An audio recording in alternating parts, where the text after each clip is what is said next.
All right, hi. If you're joining us through YouTube, we've read the Adam Smith document I titled for 8/21. The class just had some time to go over it. We're going to read it, and then we're going to go over a central question that I put up on the board. With recent events in mind, what is more important, personal liberty or duty to your community? Good stuff. All right. So first, we're going to do Smith, because I think we can set the card down and you're going to know what you said. But what he said, Smith was complicated. Personally, I think the first half of it is pretty understandable for modern people to go with. The second part, a little more complicated. One thing about Smith, though, this is actually kind of his easier parts, because most of his writings, he's comparing like the prices of different commodities through different currencies and stuff. It's like boggling. Like I'm not recommending you read it because it'll bore you to tears. But like Darwin's Evolution of Species, he's just talking about birds breeding the whole time. And I honestly am like, how is this so? This is so boring. Like I couldn't make it through this first couple of chapters. He was talking about dogs for like the first half. He's pretty much talking about the difference in the beaks. Yeah, Like the entire book. All right, Darwin. All right, but hey, that has no place in this classroom. But Adam Smith, yeah, he's a very data-driven guy, and so yeah, he is an Enlightenment figure. So he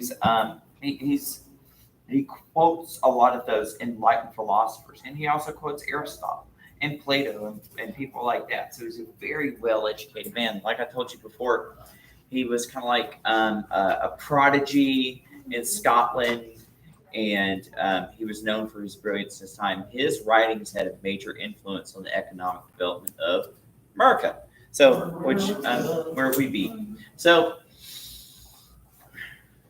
yeah, let me get my document. Question about economics and history. Yeah, it's gonna have to wait. We're gonna do this first. All right. So, like I told you, you didn't really have to pay attention to the hey guys, to this whole subtitle thing here, because that's just kind of silly. So we had the first part on human nature and the division of labor. So, what does he say about people that make us different from the animals, like dogs? Timothy? We trade in these resources to get things that we want instead of just trying to get things from others. Okay, yeah, so we can, we need to live with each other. So yeah, we trade, We right? can have a barter trade while dolphins and other things cannot. But can people be different from one another? Yes. So that's why we trade, right? And that's a big point. So since people are trade, he calls it the geniuses. When he's saying geniuses, he's talking about your talents, right? Like some people are good at making some things and some people are better at making other things. We're going to talk about this later on when we talk a bit about exchange. And when we talk a bit about how trade can go from individuals or even countries, because some countries might have the same resources, but some countries are better at making one thing. And so they might as well trade that for another country that can make something else better, right? And so that's one of the things Adam Smith's talking about here. So he talks about like different dog breeds, like spaniels and stuff like that. Do dogs take advantage of their different differences? No.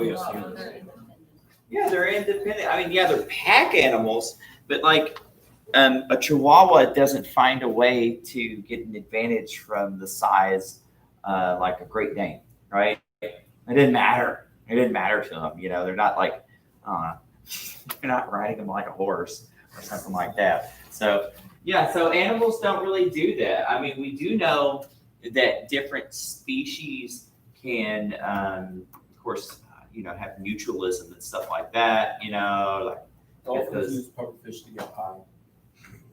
So glad. Okay, we'll have to hit that one later. But I mean, like, I was driving to work, and what did I see? I saw cow field. And what did I see in the cow field with the cows? I saw those cranes that are there, like, living with the cows to be saved. Yeah, okay, that's what we could call them. So, but these look more like cranes. They have, like, long necks. So I don't know. I don't know birds. I know that I like paycheck. And I don't want some I love duck, but my wife doesn't let me have duck very often because she likes, she thinks that they're sweet creatures, and I can't eat the sweet creatures. So, okay. She slaps it out of your head. No, it's not that. It's not, I don't know. I gotta watch what I say. She's probably watching this right now. No, all right, so humans are unique like that. So we already know that people can talk to one another, can share ideas, but we also have different talents. We trade. We try to take advantage of one another's differences. But what about division of labor? What does division of labor mean? In ancient societies, it was a defining feature. Yes. What kind of jobs you could do, whether you be a carpenter, a woodworker, a Mm-hmm. butcher, a shepherd. Mm-hmm. The shepherd could herd the cattle. Yeah. Then the butcher could chop up the animal and kill it and get the meat and leather. And the carpenter could grab the leather and make a house Yeah. for the shepherd. Absolutely. Like, yeah, like let's think about like ancient river societies, right? So the first stationary civilizations, not nomadic hunter-gatherers, they're usually river societies. And what do? One of the first things they do is once you have a surplus of food, like you have extra grain and not everybody has to work too much anymore, that lets some people not have to spend their entire life trying to get food. There's extra food. So what do?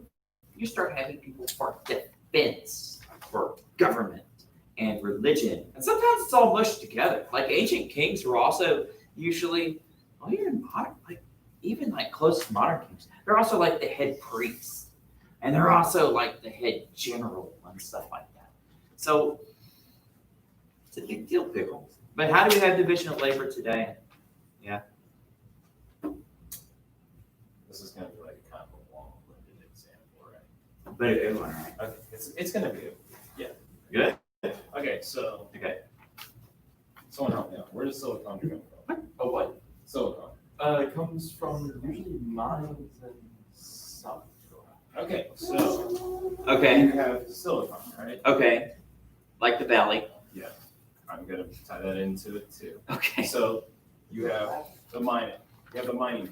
They Yeah. use machines and stuff to mine stuff. Machines. Okay. So you need that to make metal and everything, and then you use the machines to mine silicon, and then Okay. you make the silicon out of like. But silicon, one of the most things are made out of silicon. Like computer parts are a good one. I see where we're going. And then, like everything interacts. Well, hold up. While you're talking about your examples, think of the term labor. So you're getting a good example. So think like machines mining. So there's people mining the machines, right? Yeah, and so good. So just remember there's people in it. So when we're talking about division of labor, or Adam Smith was saying people, not animals. And so you're moving into machines. So I see what you're saying. I mean, yeah, maybe Skynet will have the machines do all the different divisions of labor, and you know.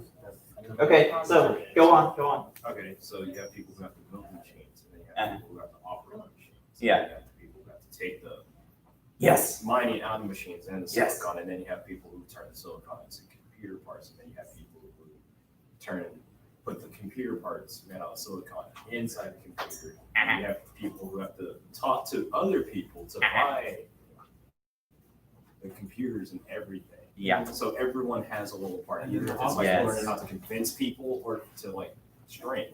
It's good you said that because I've got something we're going to read next week. It's called iPencil. And it has to do with all of the different things from around the world that have to go into just making some sneaky little 2-cent pencil.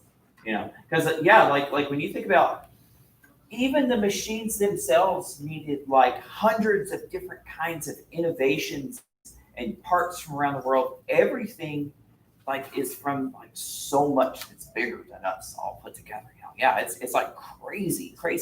And you're good because you pointed out that you have to have people do these specific things. The guy who runs that machine probably doesn't know squat diddly about a computer, like a programming or networking or anything like that. You got to have somebody, the expert, do that. And that's a cool thing about modernity is instead of being a subsistence farmer who has to make their own clothes and their own food and their own tools and all this other stuff, and your own mud house and all this other stuff, you got the experts doing it. Yes. Even in ancient times, this kind of worked the same way because whenever you had to make tin, you had to get bronze and I mean, to make bronze, you needed tin and copper. The thing is, in most places you couldn't find enough copper, you couldn't find enough tin. So they had to ship. In other words, these ancient kingdoms had to ship it out. And they had to have workers. They had to have all sorts of stuff, and they had to have the sailors who sailed it there. They had to have the miners who mine it. Yeah, you're good to mention that because that can also land you that plays in something like something we're going to talk about later when we talk about the nuts and bolts of modern economics, like scarcity, right? That means you have a shortage in something, or it means there's not enough of it for people to really buy. And so, like ancient Greeks had eventually a scarcity in tin. They had a lot of copper, but their tin started running out, and so bronze started to start running off. And the Greeks loved bronze because even when they stopped using them for weapons, they still loved them for sculptures and art and stuff like that. And so that started to become a problem for them. Yeah. Also, speaking of scarcity, one of the most popular gaming systems of all time right now, the Switch, the company only makes a limited amount per month, just so there's a limited supply, and that way, while demand's going through the roof, supply always stays at a certain amount. That's how diamonds work. Mm-hmm. There's also people who buy up all the stock and resell them for a higher price. So It's like diamonds. There's just like a few collective companies that basically control some of the largest diamond mines, and they keep the supply from getting too large. So they keep the price high. Like there's a lot of natural diamonds in the earth. The problem is since it's such a controlled market, kind of like oil can get sometimes, the prices stay super high. I mean, diamonds are just kind of just pretty carbon. They can make them now. They say that how you can tell if a diamond's fake or not. If the jeweler looks at it, if the diamond's just super perfect, it's fake. So if it has flaws, it's a real one. They call it moissanite. That's like cheaper. Moissanite. I don't know.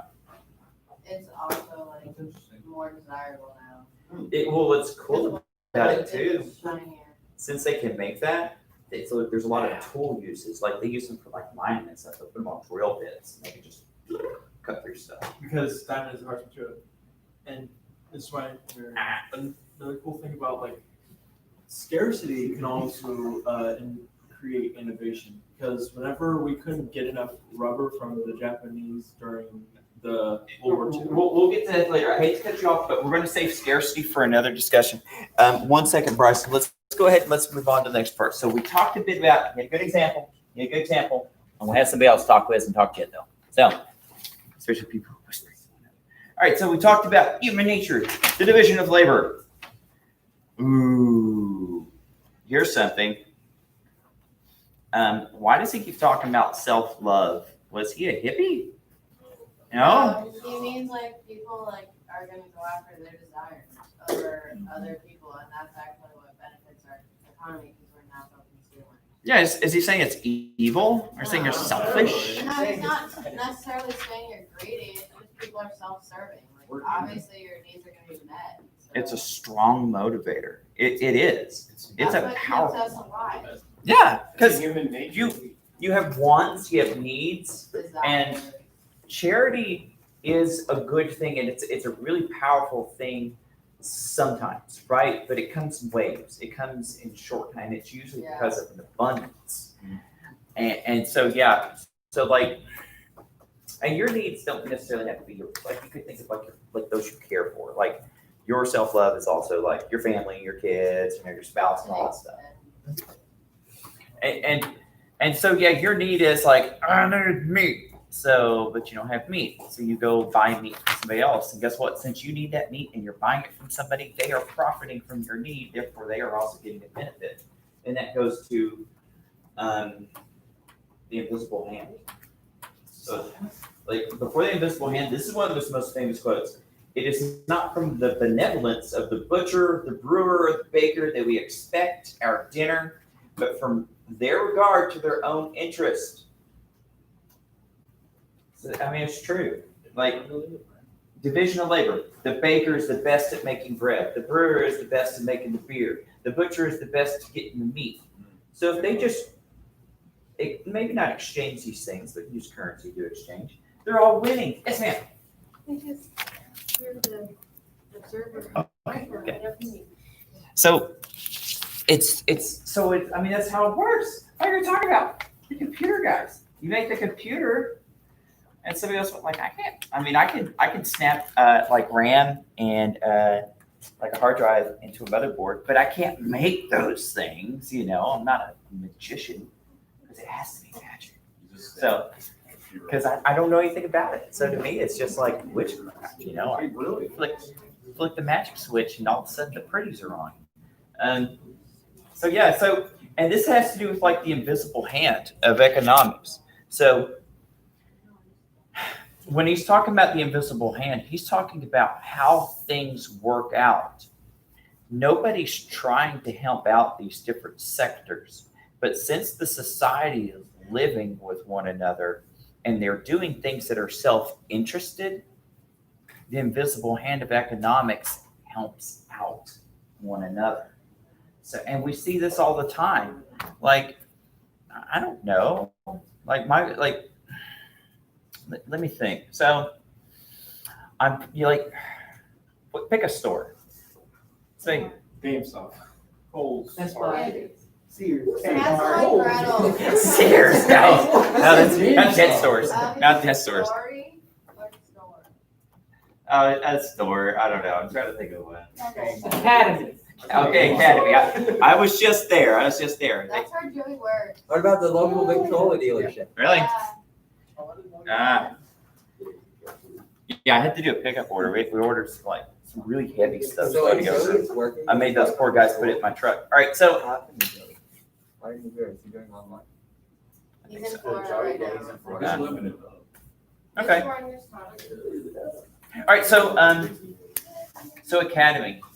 I don't know about you, but it's like they have a lot of products there. They have a lot of people who work there, but I don't think that the manufacturers of those products personally care about the workers at Academy. And the people who shop at Academy don't necessarily care too much about the well-being of the people who work at Academy and so on and so forth, but they're all benefiting. So that's the invisible hand, right? It's like the care of exchange and how it keeps one another going. So let's go and let's see what other breaks we have. All right. Very fragile. Well, it's okay. Here's the thing. It is and it isn't. So and this is one of Smith's criticisms on government regulation on trade, right? It's because it's fragile whenever it's tinkered with through law, but it's not fragile if you just let it be. But then it's always molding and filling in the gaps where it needs to be. And that's kind of like the part here. He's saying like the very end, he's talking about competition is very, very good if you expand out competition in his mind. And so he's kind of criticizing duties. And what's a duty? Yeah, I do. No, it's a tax. It's a tariff. Yeah, he was talking about.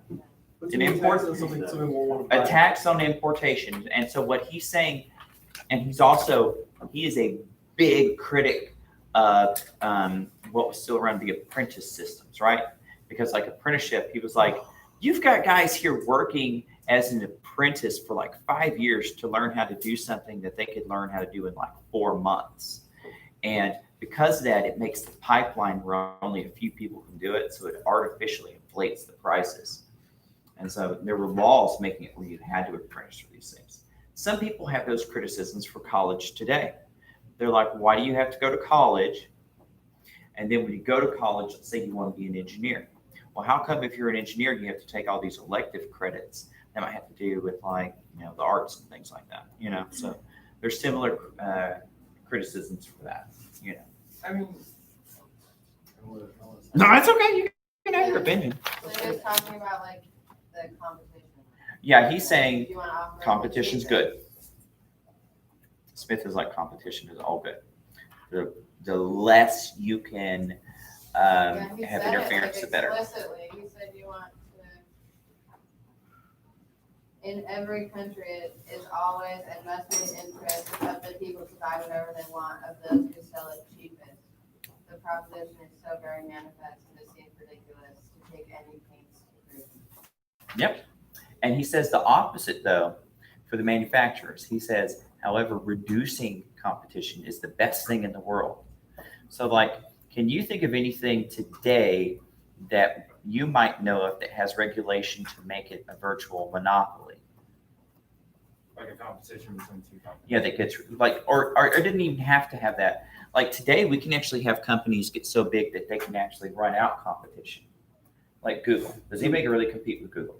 No, nobody competes with Google. So Google's able to like, you can have like little guys like DuckDuckGo and stuff like that come up. But that's why a lot of like other nations have started banning Google. Yeah. That's what A lot Apple did. of nations started banning Google because they want their own nation's Mhm.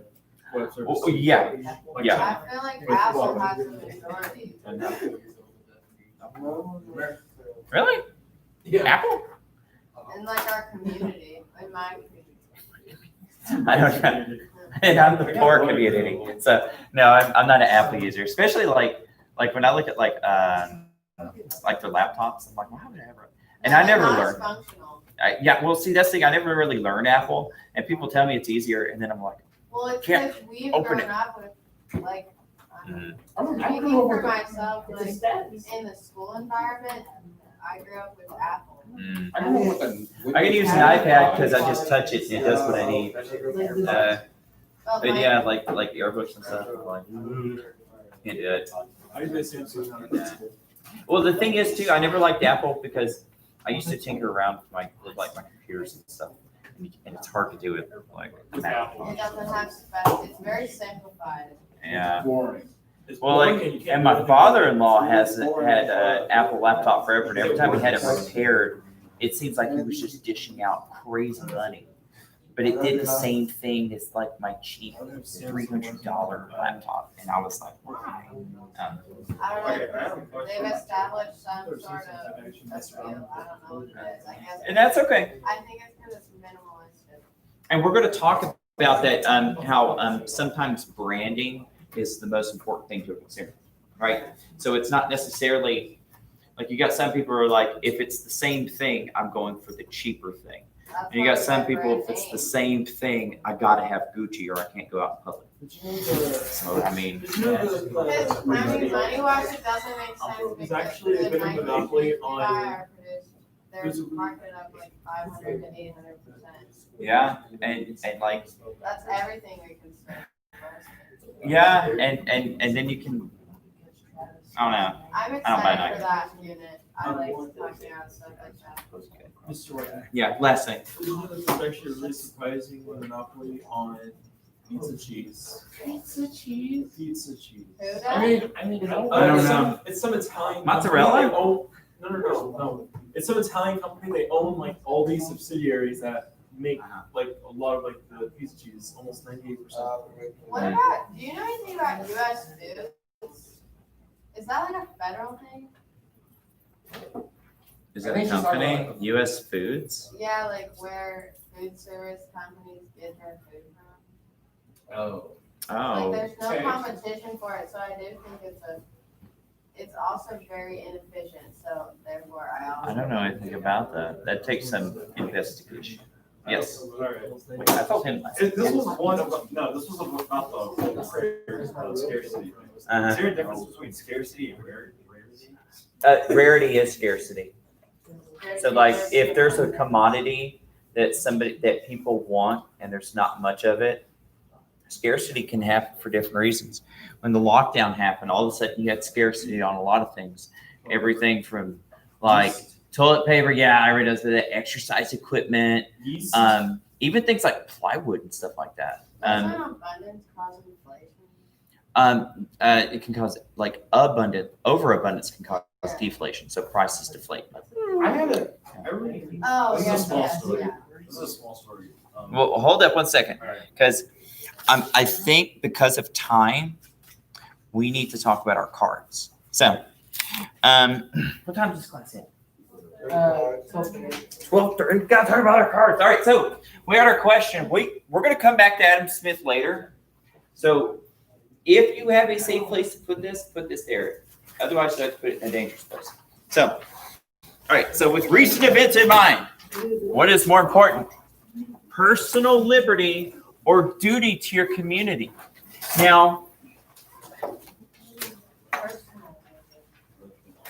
I'm going to say that Adam Smith, not because of what's in here, but what's in other parts of Wealth of Nations, he sides on one of these, right? He sides on one of these, but he believes that one of these actually comes out together. Personal liberty helps have duty to your community. So, I guess you could say that from what you read, I guess, when you think about the invisible hand and stuff like that. So, all right, now, this has to be somebody who hasn't spoke yet. So, oh. Hey, what did you say? Hey, you got me. I think duty to your community. Duty to your community. All right, soldier. So, why?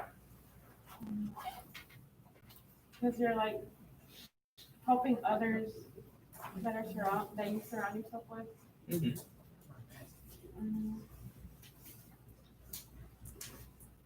Anything else?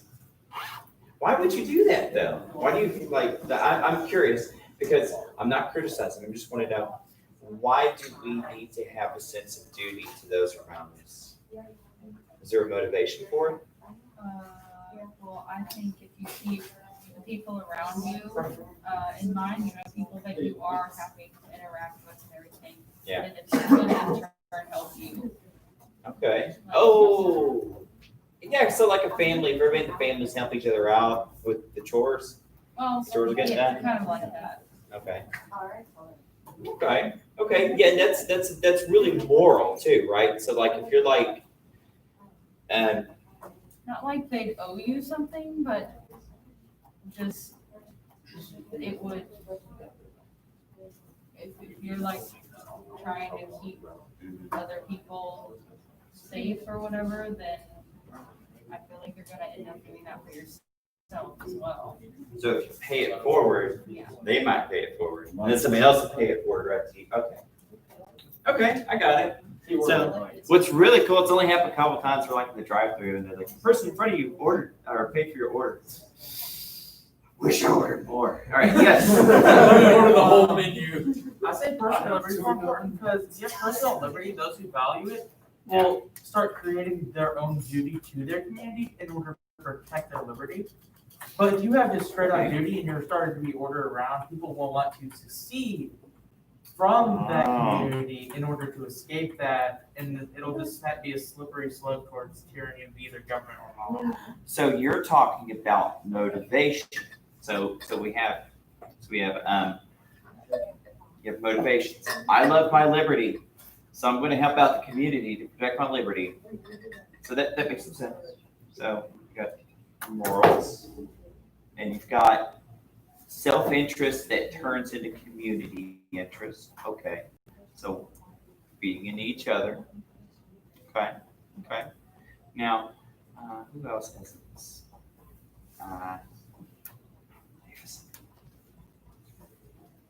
What you got? Well, I was thinking duty to the community because if you aren't helping out your community, then stuff like littering and just things that are for your community don't get done or tended to. So it can kind of just turn into something that's not great for everyone in the community. Okay. Yeah, that makes sense because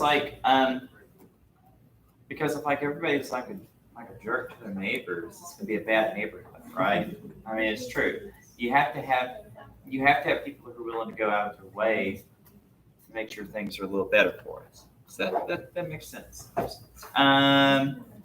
Elizabeth, what did you say?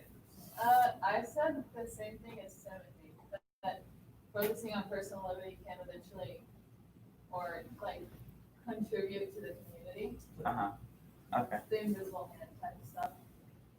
Y'all are doing great. You're doing great. But what I've been wondering is, how does this tie to recent events? So, Okay, well, Our personal liberty is being restricted, okay, so therefore our communities are suffering. okay. So you're saying Our community. that if you hurt this, you hurt this. Yes, no, what of I'm course. saying, Yes, what I because took it as, Church congregations were unable to gather, school's not able to be as in full Okay. present, work is affected, everything in your community and on a national level is affected. Because on the. Because you can't do the personal liberty. Okay. okay, well, I think. Yeah, let's let Mark go next. Okay, no, I I see what you're think saying.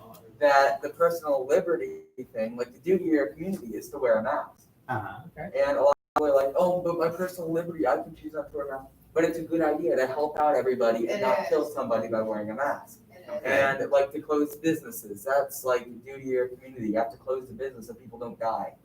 Yeah, but should it be If mandated? it's not That's the essential, if question. it's not essential. Okay. I mean, People So- with personal liberty can also choose to It's just not go scary somewhere. from a constitutional point of view. Yeah. can choose not to Okay. go somewhere. So here's where we're going. Here's where we're going. Still, And it's Mark not- brought up a good Like, point. here's the thing though, because- what if somebody, like, what if your grandma is sick and you decide, hey, I'm healthy, I can go, do that. And then, she gets the COVID from you because you got it when you were Whoa, out. that's a. You said that's she's a already big- sick and I'm healthy. You didn't even just say it. No, she wasn't sick with COVID, she was Can I sick say in She gets general. sick She had with Wait, here, hold up, time out. Yeah, Before you say that, okay, Mark. All right, so time out. So you're bringing up a big point here. So y'all are both bringing up big points. So you're right. So what this is turning into is there like the most important thing is my life and the life of the people around me, or is the most important thing something higher than life, and that's something that's higher for other people's lives as well. So the question is, what's most important? Is it our lives, or is it something other than our lives? And I think that's where we're starting to see disagreements. Because I think if everybody had the same standpoint to where it was either your personal rights and liberties, or if it was your lives, I think then the arguments would be a little less heated, because the arguments have been heated, and not here. I mean, like other places. So I totally get it. I totally get it too. Yeah. I just think our lives can't be blanketed and protected by something as like a policy. Mm-hmm. Like, our lives are endangered. Just, I mean, this is like definitely a present argument in our world today, but like, there's so many risks and factors, and so personally, I value your rights because that Okay. determines the quality of your life versus your life at home, quarantined away from everyone, and Okay. having to follow all of these policies. And I totally get that. Now, see, there's a reason I asked this in economics, is because this might seem to be a personal thing. It can be, and for some people, it is a life and death thing.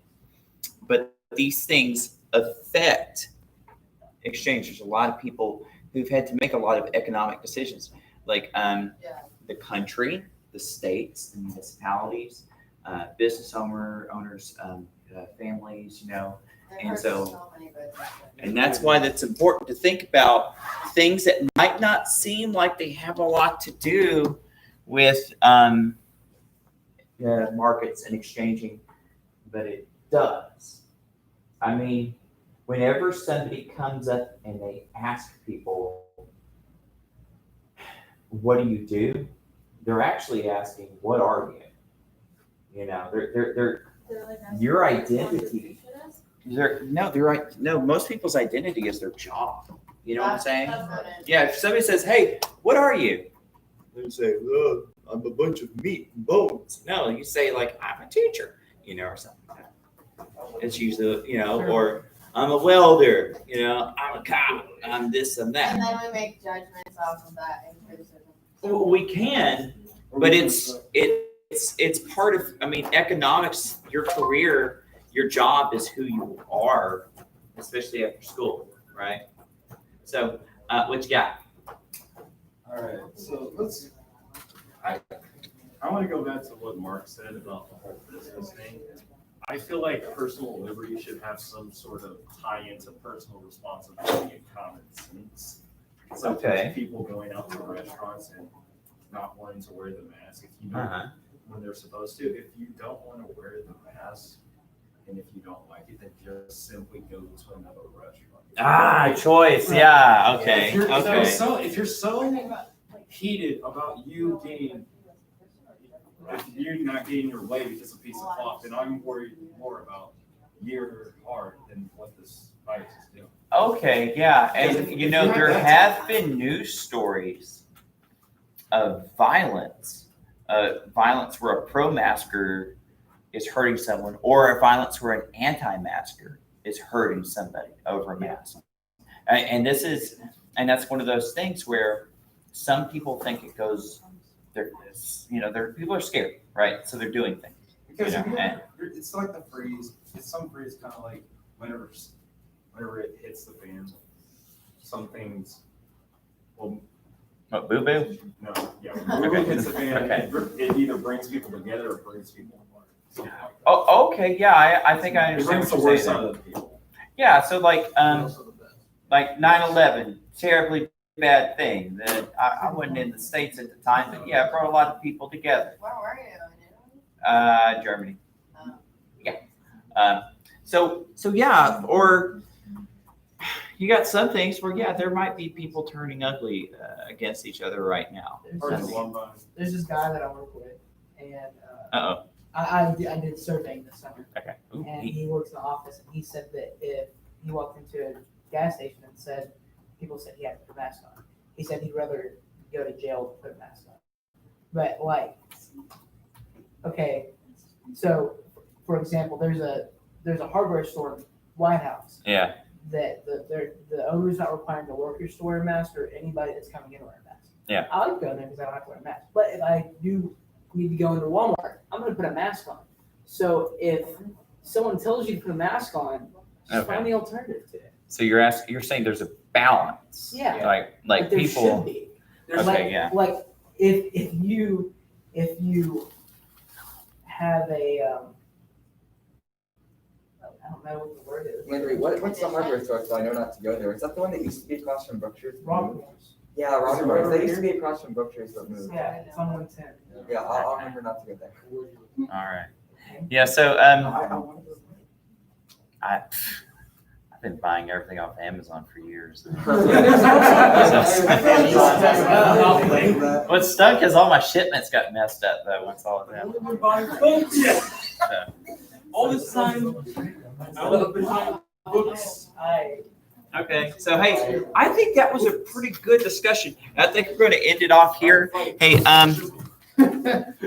so once again, if you haven't read it yet, read the document that I posted on the Google Classroom, and we'll meet up again for this class Tuesday.